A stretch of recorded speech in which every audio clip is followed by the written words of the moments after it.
마지막 부분까지 왔습니다. 제 일부러 지난주에 10절까지 읽었고요. 오늘은 14절부터 읽었습니다. 그러면 11, 12, 13절은 공통 부분으로 지난주에도 같이 한번 보고 이번 주에도 좀 같이 한번 보고 지나가려고요. 중요한 부분이라서 그렇습니다.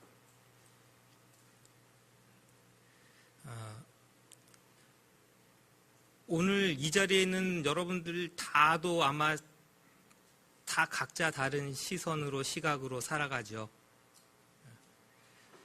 베드로 사도가 교회에게 이 베드로 전후서를 쓰면서 마지막에 이런 이야기를 쓰는 것은 우리의 시선을 다 같이 공통적으로 그 마지막 새 하늘과 새 땅을 바라보는 데로 이렇게 끌어가기 위함이에요. 뭐가 다르다는 것이냐?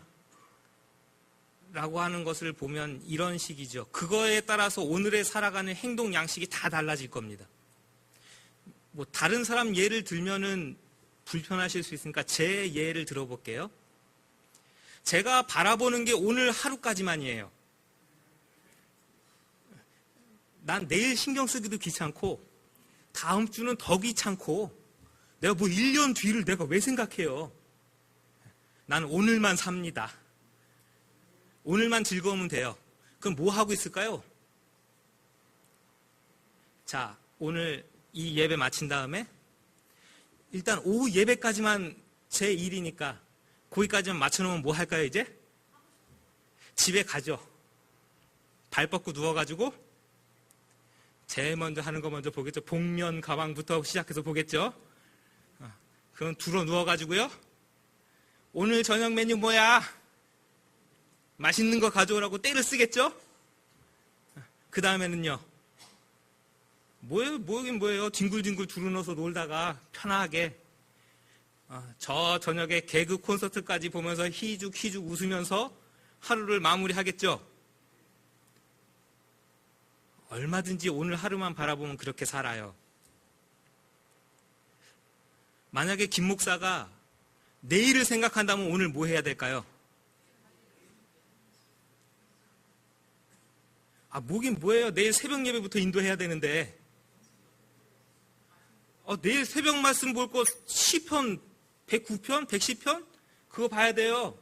그러면 오늘 할 행동이 달라지죠. 오늘 준비해야 되는 게 틀려져요. 내년을 바라본다면요.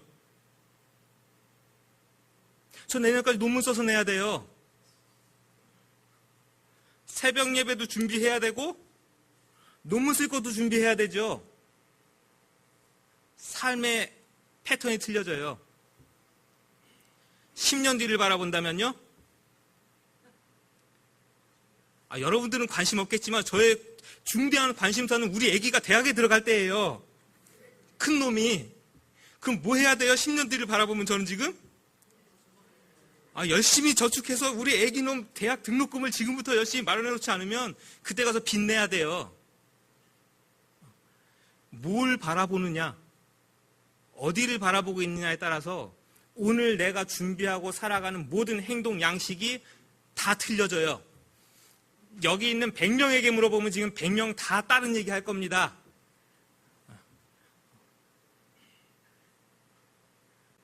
근데 교회요, 하나님의 백성으로 모인 성도라면 우리는 어디에다가 시선을 두고 살아야 돼요? 그럼 거기다 시선을 두고 살았을 때는 오늘 우리의 여기서의 모습이 어때요? 라는 것을 지금 이야기하고 있는 것이 11, 12, 13절입니다. 그렇죠? 옛 세계와 새 세대를 함께 맞이할 수 없다예요. 11절은 이 모든 것이 다 파괴되고 해체될 것을 분명히 명시하죠. 불로 인해서 다 디스트로이에 파괴되는 거예요. 그래서 오늘 우리 눈에 보기에 너무나 좋은 것들, 내년에도 있을 거고 후년에도 있을 거고 여전히 있을 저 도봉산, 여전히 있을 중랑천, 이러면서 우리는 눈에 보이는 것에다가 가치를 두고, 그런데 여기다 쌓아놓는 것들, 때로는 명예들, 물질들, 권세들, 새하늘과 새 땅에서의 가치가 될 수 없대요. 그 세상의 기준과 방법으로 예수님의 재림을 준비할 수도 맞이할 수도 없다고 가르칩니다. 그럼 제일 정말 재밌는 것은 11절이에요. 어떠한 사람이 되어야 마땅하냐? 이렇게 하나님의 날이 임하기를 바라봐라. 그 사람들이 들어갈 것이라. 그 사람들이 의가 있는 곳인 새하늘과 새 땅을 들어가고 바라보고 하는 거다. 근데 이게 너무나 혁명적인 거예요, 우리에겐. 그 새하늘과 새 땅을 바라보는 너무나 쉬운 두 가지의 방법이 이미 교회사 안에 존재했습니다. 너무나 쉬운 방법이 두 가지가 있었어요. 첫 번째, 아니요, 예를 들어드리면 이거는 어려운 방법이에요. 이거 쉽지 않습니다. 훨씬 더 쉬운 방법이 존재해요. 데살로니가의 예를 들어드리면 너무나 쉽죠. 임박한 주의 날을 기대하며 바라보고 있었습니다. 우리가 죽기 전에 올 거야. 이 얼마나 강력한 믿음이에요. 가정을 돌볼 필요가 있었나요? 없었고요. 직장생활 열심히 할 필요 있었나요? 굳이 그럴 필요가 없었습니다. 새하늘과 새 땅을 바라보는데. 그래서 너무나 쉽죠? 이 땅에서 탱자탱자 게으르면 돼요. 뭐만 좋으면 되는 거예요? 믿음만 좋으면 되는 거지 뭐. 새하늘과 새 땅을 바라보는데 이 땅의 것이 뭐가 소중해서 왜 이래요? 천국 갈 거라면서요. 아니 가게를 뭐라고 열심히 열어요? 새하늘과 새 땅에 간다면서요. 이단들이 써먹는 방법 아니에요? 좋게 다 팔아서 바치고 새하늘과 새 땅을 함께 준비하자.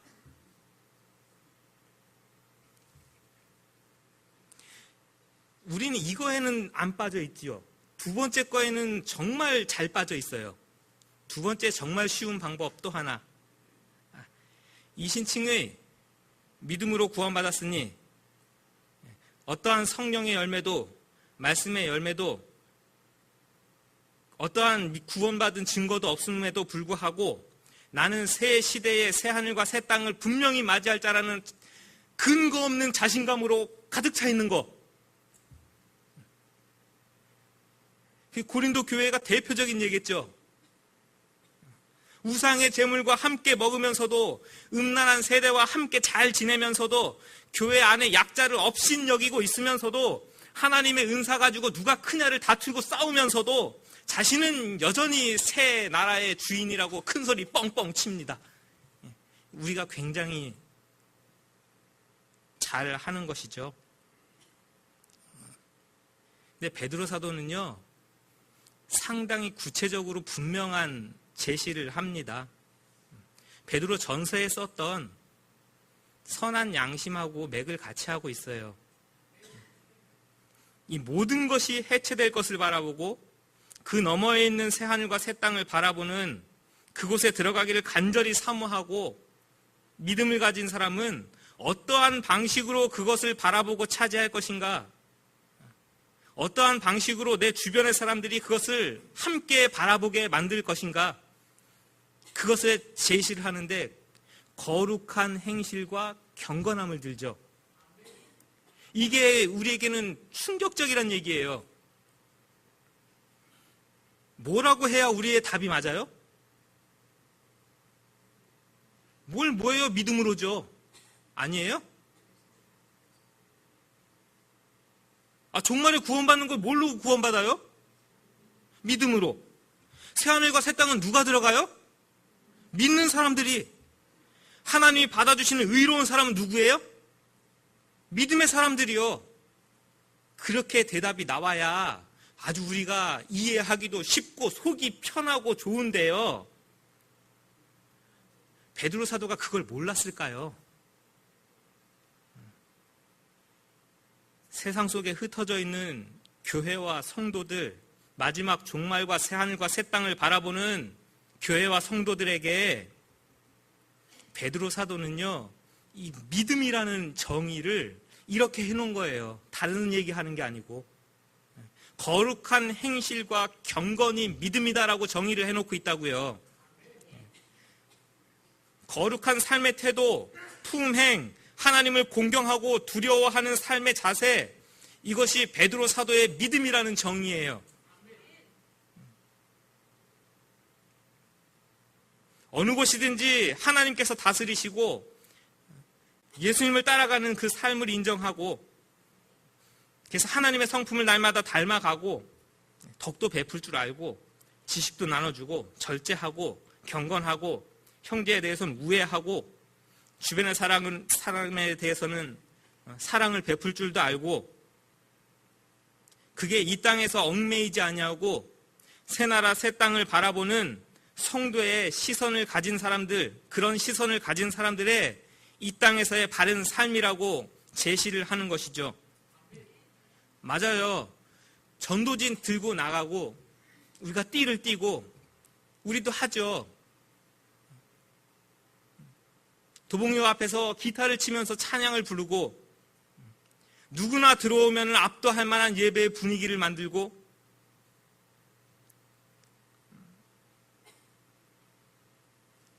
그것이 그 새 나라 새 땅을, 새로운 하나님의 나라를 보여주는 주요한 방법이 될 수도 있으나, 더 근본적으로 이거죠. 거룩한 행실과 경건함이 결여되어 있다면 그것은 울리는 꽹과리 같은 거 아니냐. 베드로 사도의 이런 거룩한 행실과 경건이라는 표현은 우리의 믿음을 좀 돌아보게 만드는 굉장히 주요한 요소이기 때문에 지난주에 이어서 다시 한번 제가 한 10분 정도 이걸 다시 말씀드리고 드디어 이제 결론입니다.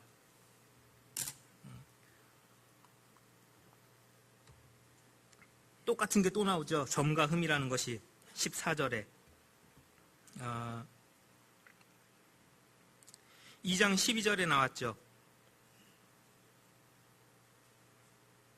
어딨죠? 2장에? 점과 흠을 찾아보세요.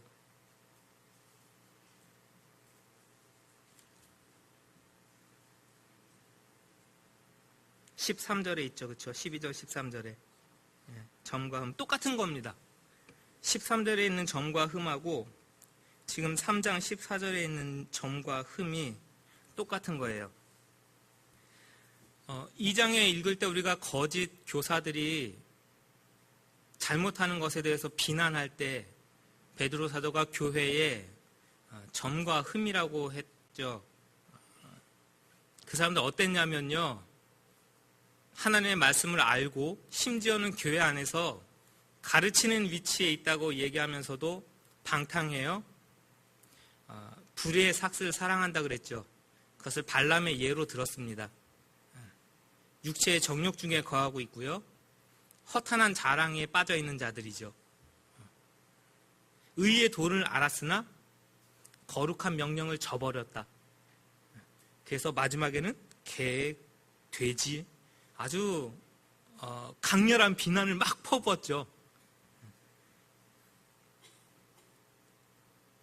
그리고 우리 교회에게 마지막으로 그러므로는 결론이거든요. 결론적으로 너희가 하나님의 나라를 바라보느냐? 그것에 들어가기를 간절히 사모하고 있느냐?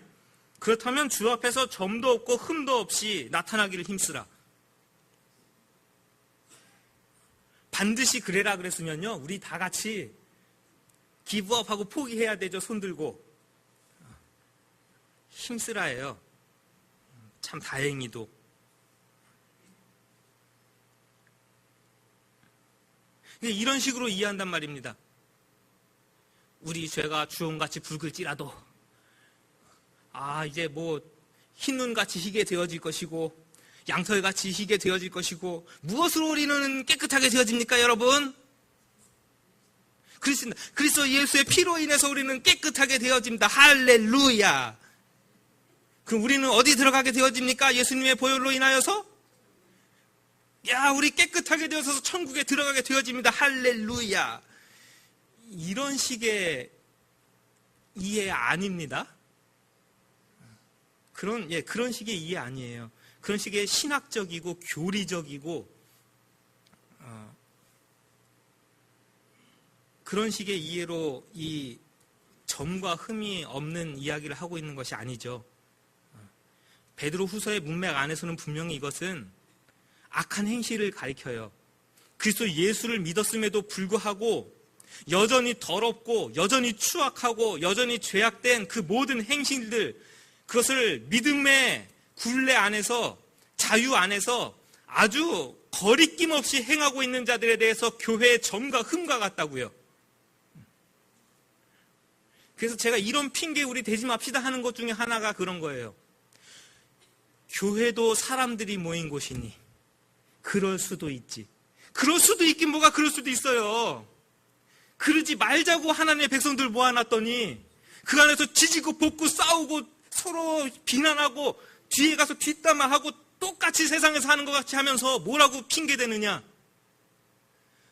우리는 다 연약하고 사람 사는 데가 다 그렇고 다 연약하고 부족한 사람들이 모였으니 뭐 다 그렇지 뭐 포기해버리는 거예요. 그런 게 들어오면 안 되는 것처럼 우리는 싸우는 공동체예요. 힘쓰라예요. 그래서 힘쓰라. 우리가 전혀 깨끗하게 될 수 없을 수 있어요. 맞아요. 우리의 죄성은요 여전히 우리 안에서 꼬물거리고요. 이 점과 흠이 그냥 또 드러나서 그러나 최후의 그날을 바라보면서 점과 흠이 없기까지 또 싸우고 또 싸우는 그 공동체를, 그 성도를 하나님은 깨끗하다 인정하시는 거죠. 이 이미지가 요한계시록에 똑같이 나오는 거 아니에요? 흰옷 입은 백성들이 보여요. 저 사람들 도대체 누구야? 학변이 뭐라고 설명해요? 계시록을 가서 또 읽어보세요. 그리스도 예수의 어린 양이라고 나와요. 어린 양의 피에 그 옷을 씻어서 깨끗하게 한 자라.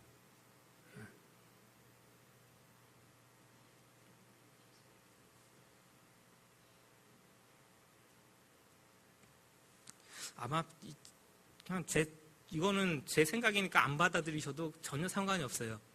왜 믿음을 이런 식으로 설명했고 점과 흠 이런 이야기들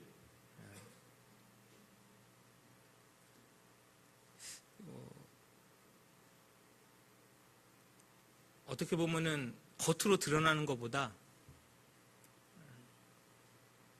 우리의 어떻게 보면 내면이나 실제적인 우리의 삶에 대해서 훨씬 더 강조하는 이미지를, 이런 느낌을 받을까. 교회 생활 열심히 하시고 신앙생활 열심히 하시고 그러면 하나님 나라가 우리 것입니다. 그거보다 예수님을 닮아가는 신의 성품에 참여하는 거, 마지막도 똑같은 거예요. 18절도.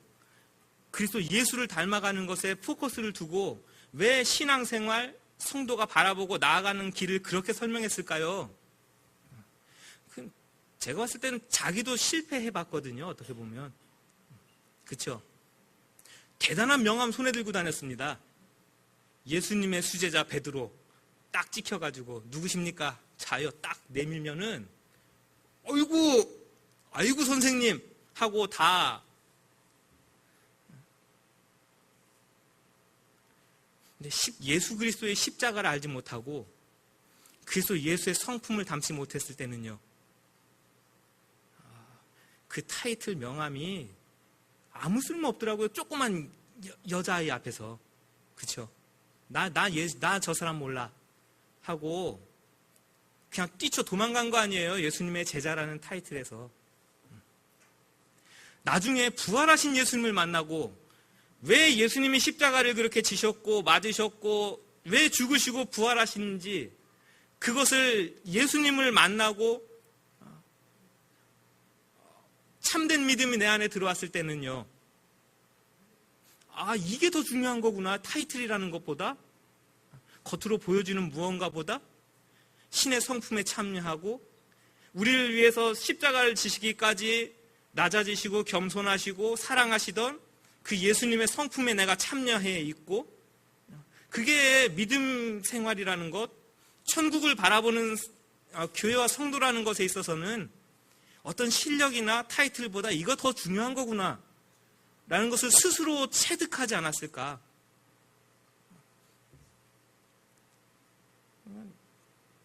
여러분들 나름대로 한번 좀 생각해 보세요.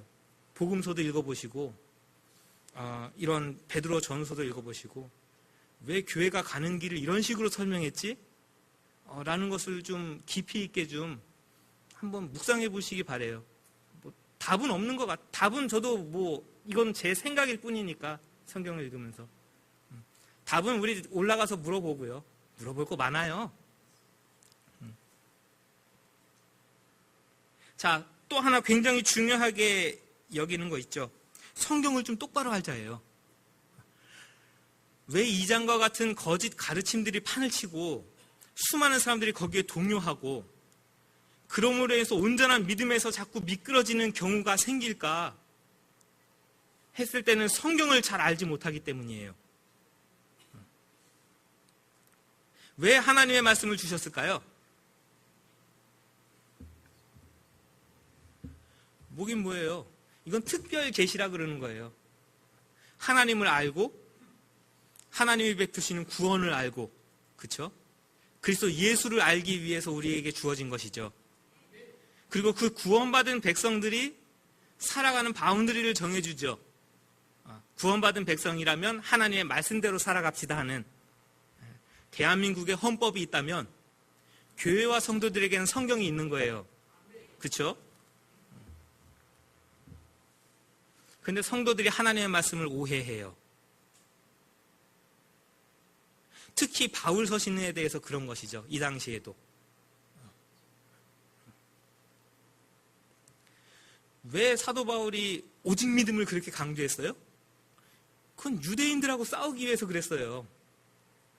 예수를 믿었지만 여전히 유대주의를 강조하던 자들이 교회를 쫓아다니면서 방해합니다. 이방인들에게 할례 안 받아도 괜찮아요. 음식법 괜찮습니다. 우리 뭐 목매어 죽인 거 그런 거만 먹지 말고 더러운 거 그런 거 우상 숭배 그런 거 좀 하지 말고 뭐 절기 같은 거 괜찮아요. 예수님 믿는 믿음으로 구원받는 하나님의 백성 된 겁니다. 당신들도. 쫓아다니면서 아니라 그러네요. 바울이 가서 교회를 세워놓고 그렇게 가르치면 쫓아와가지고 바울이 어디 가면 모여보세요. 사도 바울이라는 그 사람이 목사 자격증 갖고 왔습니까? 못 봤는데요. 예루살렘에서 파송됐다는 선교사 파송증 보여줍니까? 우리는 갖고 다니는데 하면서 그거 보여주면서 뭐라고 가르치대요? 예수님 믿으면 하나님 백성 된다는데요. 아이고 이런 여러분들 잘못 배우셨군요. 하나님의 백성 되는 것에는 여러 가지 중요한 부분들이 있답니다. 여러분 하나님의 백성 되고 싶으십니까? 할례 받으십시오. 여러분 돼지고기 먹습니까? 안 먹습니까? 삼겹살 맛있죠? 하나님의 백성 되고 싶으십니까? 안 됩니다. 여러분 추어탕 맛있죠? 드실 겁니까? 안 먹겠습니까? 다 다짐 받아놓고 그것도 다 지키고 그것도 하나님의 백성 되고 구원받는 백성들의 표지라는 것을 가르치면서 교회를 어지럽히고 이방인들에 대해서 구원받은 것에 대해서 확신을 떨어뜨리고 그것에 대해서 싸우고 있는 거예요. 사도 바울은. 그래서 행위로가 아니라 오직 믿음으로 할 때 그 행위는요 이런 것들이에요. 할례나 음식법이나 관습법이나 유대인들이 지켜왔던 그게 구원받는 통로가 아니고 하나님 백성 되는 것이 아니고 오직 그리스도 예수의 십자가의 구속을 믿는 믿음 안에서 우리가 구원받는 겁니다. 이거 열심히 싸워놨더니 그것을 성경책 펴들고 뭐라는지 알아요? 나가서 사기치는 거 가지고 구원과는 상관이 없대. 행위는 구원받는 거 그거 상관없는 거잖아요.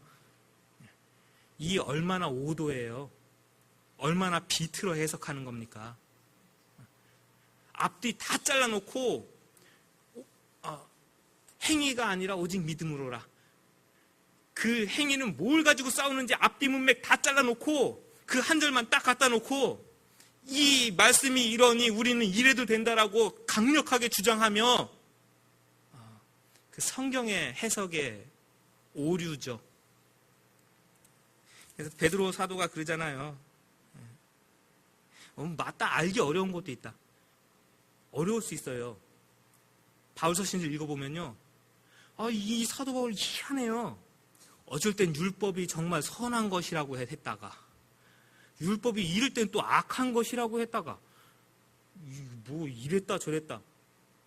사실은 일맥상통하게 얘기한 거예요. 죄악된 인간이 하나님의 선한 율법을 가지고 하나님을 사랑하고 이웃을 사랑하는 방법이 아니라, 나는 이렇게 잘 지키니 너보다 뛰어나고 하나님 말씀을 이렇게 못 지키는 당신은 정말로 죄인이고 악하고 하나님의 백성 되지 못하고, 이것을 판단하는 잣대로 사용해 먹는 그것에 대해서는 율법을 정말로 악하게 사용해 먹는다고. 그러나 그 율법이 악하냐? 아니라 하나님의 정말 선한 법이라. 이렇게 나오고 이렇게 나오니까 어렵죠. 그래서 무식한 자들, 굳세지 못한 자들이 억지로 풀다가 성경 말씀 손에 들고 멸망하느니라. 이게 얼마나 무섭고 답답한 일이에요.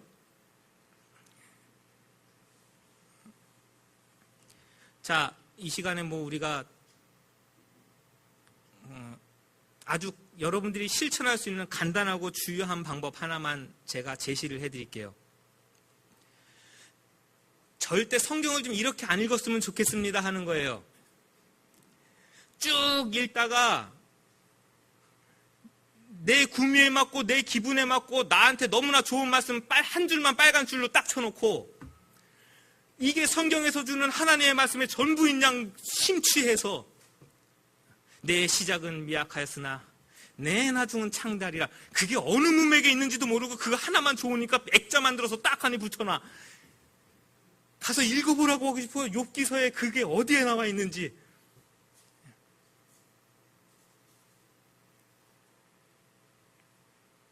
심지어는 그런 것들만 짜라락 붙여놓고 내게 주신 하나님의 말씀 리스트를 쭈르륵 만들어 놓죠. 그것만 부적이야. 완전히 하나님이 이렇게 하시면 나는 완전 잘 돼. 우리 성경을 그런 식으로 보지 맙시다 하는 의미에서 주일날도 이런 식으로 성경 읽어요. 전체를 다. 그래서 전체에서 이야기하고 있는 하나님의 뜻이 도대체 뭐지? 말씀을 통해서 그런 것에 우리가 관심을 가지고 그것을 발견하려는 노력들, 성경을 읽는 좋은 방법이에요. 그리고 성경은 구약과 신약이 주어졌는데요, 이것이 따로 있지 않아요. 지금은 신약 시대에 사니까 구약은 필요 없다, 안 그래요. 신약은 구약의 기반 하에 쓰여졌기 때문에 이 두 개는요 서로 이렇게 얽히고 설켜 있답니다. 친절하게 여러분 성경에 표시해 놨을 거예요. 이것은 신약의 이런 부분에 가서 인용했습니다. 이 부분은 구약에 어디서 가져왔습니다. 꼭 가서 읽어보세요. 그런데 읽는 방법은요, 그 한 절만 딱 읽고 여기 있네? 아니에요. 신약의 저자들은요, 그 한 절을 가져오면서 그 한 절이 포함되어 있는 모든 문맥의 의미를 다 가져와서 신약의 한 구절을 인용해요. 그 주변을 다 읽어보세요. 그럼 하나님께서 왜 이 말씀으로 이렇게 쓰여 있지? 라는 훨씬 더 깊은 이해를 여러분들이 가지실 겁니다. 우리 짜깁기 하지 말자고요. 짜집기. 내가 좋은 거 막 짜집기. 올해부터 이것도 안 하고 싶어서, 솔직히. 연말 되면 우리 뭐 해요? 새해 되면? 올해 내게 주신 말씀. 부적 뽑습니까, 우리? 수리수리 마수리. 심지어는 뽑았다가 내 마음에 안 들면 어떡해요? 목사님 다시 한번 뽑을게요. 안 하고 싶은데 어떠십니까? 한 해 우리가 같이 갈 것은 이렇게 정해놓고 큰 것은 함께 보면서 나가니까 제 마음엔 좀 안 했으면 좋겠어요, 솔직히. 수리수리 마수리 좋은 말씀 뽑혀라 이거잖아요, 솔직히. 이거 그 안에 나쁜 말씀 있어요? 다 좋은 말씀이죠. 성경 말씀에 나쁜 말씀이 어디 있어요? 다 좋은 말씀이에요. 나중에 또 자라가라거든요. 그리스도 예수를 아는 데까지 자라가는 거예요. 지식적으로 자라가는 게 아니고요. 저는 그래서 이것을 봉투기법, 인클루지오라고 그래요. 맨 앞과 뒤에 가장 중요한 것을 놓고 이렇게 대칭되게 해놓은 거죠. 제일 먼저 우리가 읽고 온 게 신의 성품에 참여하는 자로 우리를 불렀다예요. 그리고 마지막에 그리스도 예수를 아는 데까지 자라가는 것을 두고 있다고요. 이 두 가지는 베드로 사도가 흩어진 모든 교회에게 주는 마지막 권고라는 것을 기억하시기 바랍니다. 그리고 오늘 사실 이 설교 제목이 떨어질까 삼가라거든요. 하나님의 말씀을 온전히 알지 못하고 성도와 교회가 갈 방향을 온전히 알지 못하면 여러 성경 번역본들이 있어요. 한글로도. 그러니까 확신이 희미해질까 두려워하라 이런 식으로 번역된 것도 있고 그런 식으로 번역하기가 좀 애매하니까 그냥 이대로 둔 것도 많이 있고 분명히 폴이에요. 떨어지는 거예요. 물방울이 저기 원래 물이 있던 곳에서 똑똑똑똑 떨어져서 분리되는 이미지거든요. 그것을 이제 확신이 희미해진다. 무슨 확신이요? 구원의 확신, 어떤 새하늘과 새 땅에 들어가는 그런 믿음의 확신. 왜 떨어질까요? 명쾌하죠. 스스로도 알아요. 내가 하나님의 백성처럼 못하고 있다는 것을 스스로 증언한다고요. 그러니까 쉽게 가르치는데 혹하는 거죠. 그리고선 결국엔 떨어지는 안타까운 일들이 벌어지는 거. 왜 그러냐? 말씀을 모르고 하나님의 백성대로 살지 못하는 이 땅이 천국인 것처럼 사시기 바랍니다. 여기가 하나님의 다스리시는 나라처럼 살아가는 겁니다. 그게 교회와 성도고요. 베드로 사도는 선한 양심의 배를 타고 지나가는 것처럼 묘사했고 오늘 읽은 말씀처럼은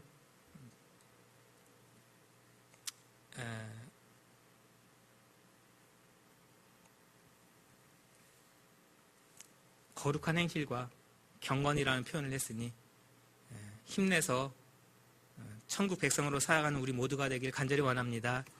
또 언제 또 베드로 전후서를 볼지는 이젠 몇 년 뒤가 될지 내년엔 요한일서 같이 보도록 하겠습니다. 요한 사도는 또 교회를 뭐라고 표현했나 하는 것 보시면 또 내년엔 재밌을 것이고 다음 주부터는 구약을 또 한 군데 보겠습니다. 그리고 마지막 4분기에는 작년에 마태복음 봤으니까 올해는 마가복음을 봐드리는 것으로 그렇게 복음서는 그렇게 봐드리도록 하겠습니다. 제가 한번 기도하고 마칩니다. 베드로 전후서를 이렇게 읽어왔습니다. 성도의 거룩한 행실로 하나님을 경외하는 두려움으로 새 시대를 사는 것처럼 오늘 살라는 베드로 사도의 가르침을 들으며 또 한 주를 시작합니다. 오늘 우리 교회 위에 하늘의 지혜를 부어주시고 경건한 마음을 부어주시고 하나님을 닮은 신의 성품이 우리 안에 날마다 일어나서 예수님을 닮아가는 성숙해가는 우리의 모습이 날마다 일어나게 도와주옵소서. 믿음과 구원의 확신에 우리가 날마다 굳게 서도록 주여 우리의 믿음을 불쌍히 여기시고 도와주옵소서. 점도 없이 흠도 없이 주님 앞에 서는 그날까지 믿음의 경주 힘있게 달려가도록 영육간의 우리 모두에게 힘과 능력 부어 주옵소서. 예수님의 이름으로 기도하옵나이다. 아멘.